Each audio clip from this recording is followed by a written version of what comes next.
Empathy is a term which has to be understood because some people feel they can confuse between empathy and sympathy.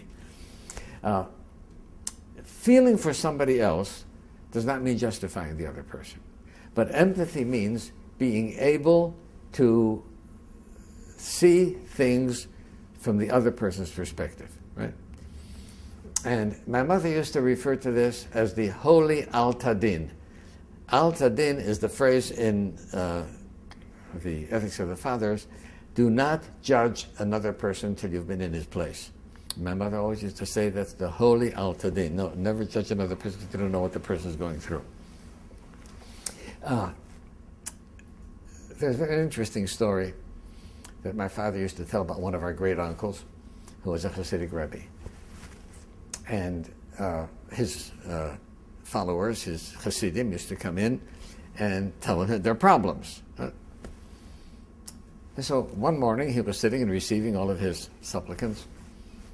And later on, his aide noticed that his clothes were drenched with perspiration. And he said to him, "Why were you sweating so profusely? You weren't exerting yourself."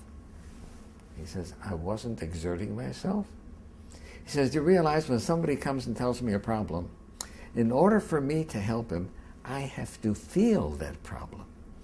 I have to take off my clothes and put on his clothes. Right?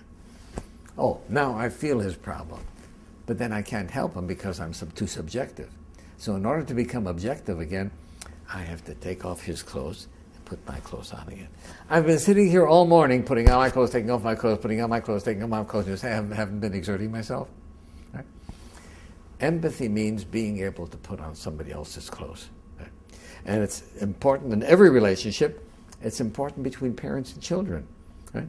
Parents operate with an adult mind. Right? Have no way of knowing what does the child feel like. Right? And to be able to empathize with the child, right, is extremely important in parenting.